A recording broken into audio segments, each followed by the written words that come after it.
May 28th meeting of the Long Beach City Council is now called to order.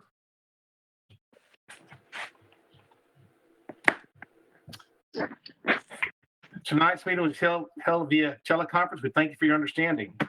We will now have roll call. Begin tonight's meeting as I call each council member's name. You're present, able to participate in our considerations. Please respond with an affirmative if you're present. Ed Moore, District 1. Here. Nona Snoddy, District 2. Here. Ray Wade, District 3.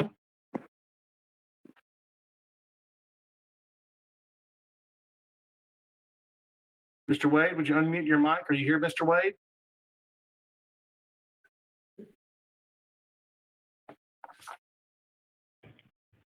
I'm here. I apologize. No worries, sir. Kristen Shahar, District 4. I'm here. David Wright, District 5. Here. Steve Pirtle, District 6. Here. We'll also have a roll call for city staff. City Manager Keith Bonds. Here. City Attorney Jim Finley. Present. City Secretary Angie Shepard. Here. Thank you all for attending tonight's meeting. I appreciate it very much. We're now at citizen comment. Those wish to participate in citizen comment tonight, we're invited to access this meeting through a link to register with the teleconferencing application. Sean Harry, the city's media and tourism manager, will moderate the citizen comment portion of our meeting. When you're called to speak, you'll be unmuted and given one opportunity to speak for a maximum of 3 minutes. Please begin by stating your name and address for public record. Sean, do we have any residents who want to speak tonight? We do have one person who has logged in and has indicated that they wish to speak, and that is Jeremiah Hunter. So I'm going to unmute your mic now, Jeremiah. Hi, this is Are you Jeremiah. there, Jeremiah? Yes, can I be heard? We can hear you. Okay, thank you very much. Yes, this is Jeremiah Hunter. Address is 314 East Twilight Drive. I appreciate the opportunity to speak with the council.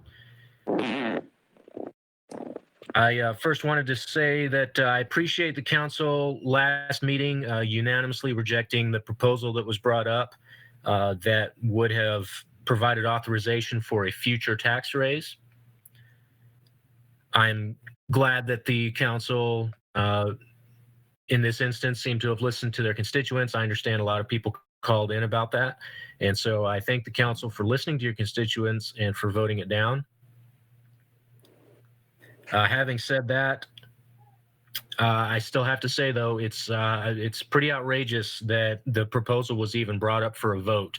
I understand it may be part of the budget planning process, but the very fact that it was brought up, even if it's part of some needed procedure as a part of the beginning of the budget planning process, it's not a good look for the council, because it appears that the council was even thinking about possibly doing a future tax raise.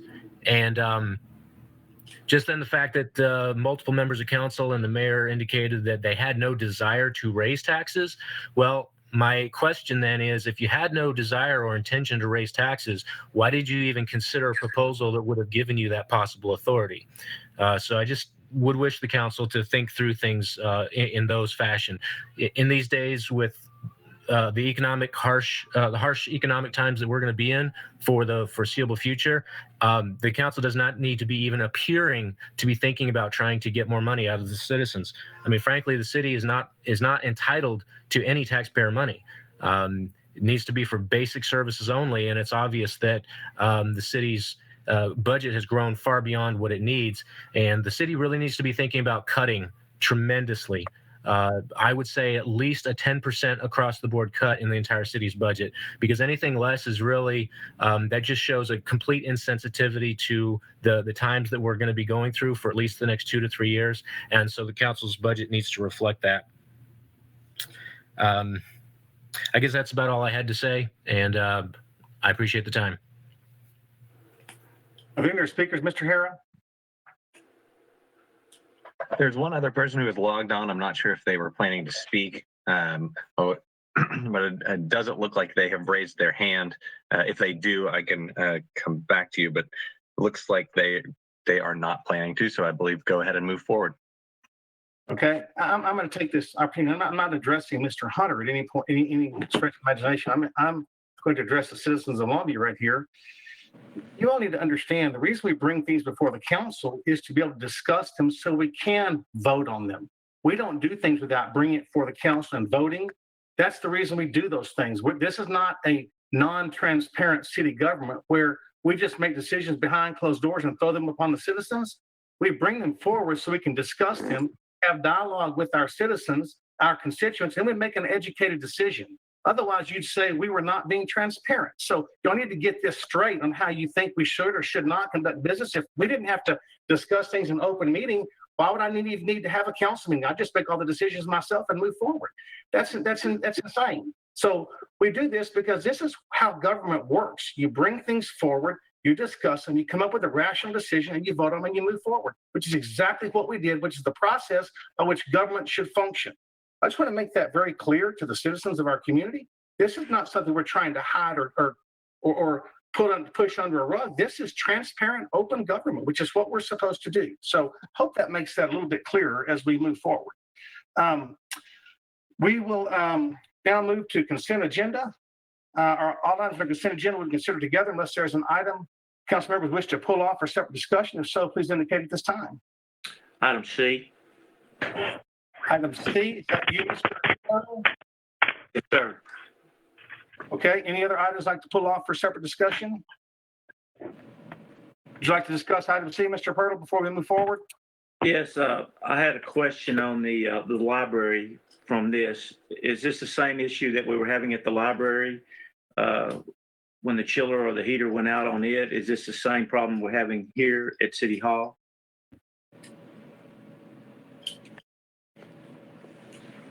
Hello. Actually, I just wanted to double check since this chiller is a different unit, there's a central unit that is a central plant, if you will, that's located between City Hall and PD. We have two chillers located at that location. It is not related to the library, but I would say it's a similar system. We had a replacement of one of the chillers previously at the library, but this is one of the two main units that cool and heat the police department and City Hall. Okay. So the library has been taken care of and fixed. I would say that we have taken care of a portion of that. There are still temperature controls that we will need to implement and work with in the future to get the zones evenly cooled and heated. But I would say that without doing this at the City Hall chiller, we will have that same problem at the police department and City Hall without this replacement. And if you recall, last year, I believe in August of 2018, a little over a year ago, the unit number 2, which is not this one, but went down at City Hall and we had to replace that.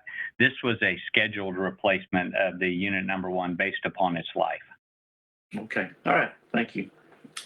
Yes, sir. Any questions? We will move to a vote. Is there a motion? I make a motion that we approve consent agenda. That's Mr. Purtle. Is Second. there a second? From Kristen. Thank you. We have a first and a second. We'll now conduct a roll call vote. Lacey Kowski's council member return for their vote. When asked, please indicate the vote by saying yes or no. Ed Moore, District 1. Yes. Thomas Naughty, District 2. Yes. Ray Wade, District 3. Yes. Chris Nishihara, District 4. Yes. David Wright, District 5. Yes. Steve Purtle, District 6. Yes. I'm Mayor Andy Mack, vote yes. Ms. Angie Shepherd, City Secretary, would you like to confirm the record of the vote? Yes, sir. Motion was made by Steve Purtle, seconded by Kristen Nishihara. Consent agenda passes 7-0. We move on to action items now. Consider a resolution appointing the mayor pro tem. This item appoints council District 3 Ray Wade as mayor pro tem through May 2021. Does the council have any comments or questions regarding this item? I just want to say I have had the privilege of having each one of you all sitting on this council right now as my mayor pro tem, and I have never once had one issue with it. You all have stood up and walked up the plate when necessary, and I appreciate your willingness to serve, and I appreciate having that fallback net when I need it. It's immensely important. And I appreciate Mr. Wade agreeing to do this as well for the coming year. Mr. Wade, do you have any concerns about this assignment? Not at all, Mayor Mack. It is my pleasure and honor to serve this council and this city in any way possible. So I look Thank you, forward sir. to the opportunity. Thank you. Thank you. We'll now move to a vote. I'll entertain a motion. This is Kristen. I'll make a motion to approve. Second. We have a motion by Ms. Ishihara, a second by Ms. Snoddy. We will now conduct a roll call vote. Ask these members to turn for their vote to answer either yes or no. Edmore, District 1. Yes. Nona Snoddy, District 2. Yes. Ray Wade, District 3. Yes. Kristen Ishihara, District 4. Yes. David Wright, District 5. Yes. Steve Purtle, District 6. Yes.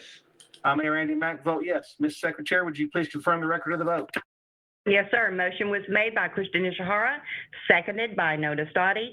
Resolution passes 7-0. Thank you. We'll now move to our update on the COVID-19. This disease has affected all of us. For some of us, it has been small inconveniences and tragedy for some Longview residents. It has taken everything. As we move forward and continue to open up, it is vital that we do so thoughtfully and intentionally to ensure that sacrifices that we make and continue to make matter. As such, we have a couple of announcements regarding City of Longview services and facilities. First, out of caution and concern for the health of our community, as well as the financial cost to undertake the event, the City of Longview has decided to cancel the annual Fireworks and Freedom Celebration on July 4, 2020. This cancellation includes the fireworks show, the concert, carnival, and all other on-site festival activities. Our goal would be to bring the event back in 2021. There are several activities that will continue as virtual events, including an online 4th of July talent stage hosted by Partners in Prevention and an online patriotic animal event hosted by the Longview Animal Care and Adoption Center. With all that COVID-19 has brought to our world, we have really had a lot had to look at every single line item in our budget. Already, our $165 million budget has taken a $5+ million hit in loss of sales tax revenues. Longview is strong, and I believe we'll bounce back stronger than ever. But for now, these losses have to be absorbed. And as your mayor, I have fiduciary responsibility to make sure we make prudent financial decisions. So let's talk for a minute about the 4th of July. For years now, the City of Longview has been putting on a huge all-day event for our community, capped off with an amazing 30-minute firework display that evening at Mont Cobb. It's one of my absolute favorite events in Longview. I look forward to it every year, as do many of you.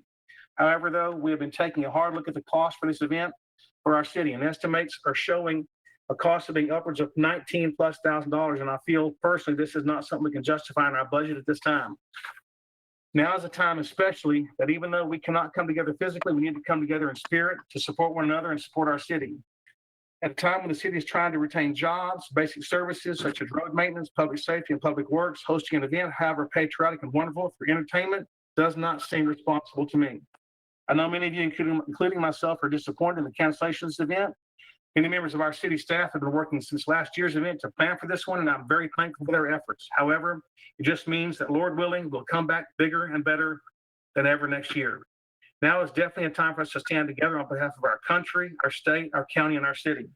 We appreciate the sponsors and vendors and staff that normally make this event possible. Look forward to celebrating this again in 2021. Our pools, our Longview Parks Recreation Department will open the Longview Swim Center with new rules and hours beginning Saturday, January the 6th. Capacity will be limited to 85 people, which is 25% of normal capacity. Only the recreational pool will be open. The race pool will remain closed due to limited availability of lifeguard staffing. No rentals, daycare, or groups larger than 10 will be allowed.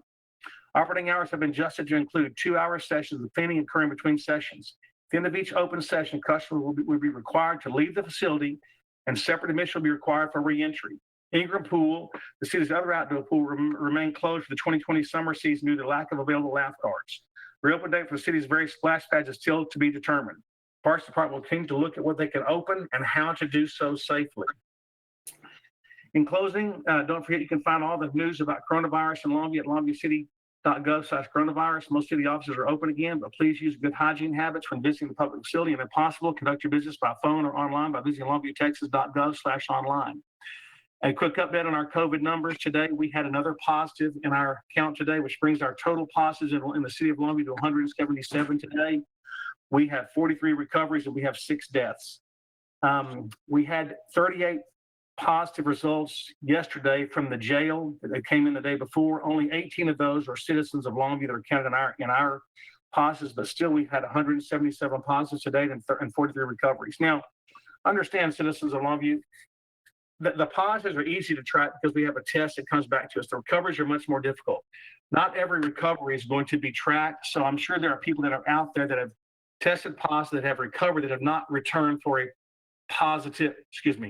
a negative test after they return positive. So I don't expect the recovered numbers to jump up the way I wish they would, because not everybody's going to come and be retested. Unfortunately, it's just too time consuming, and people are feeling better and they don't want to do it. And I don't not blame them, but I wish they would. As far as the deaths are concerned, we've had 6 so far, and it breaks my heart every time we have one. I hope that this will pass soon.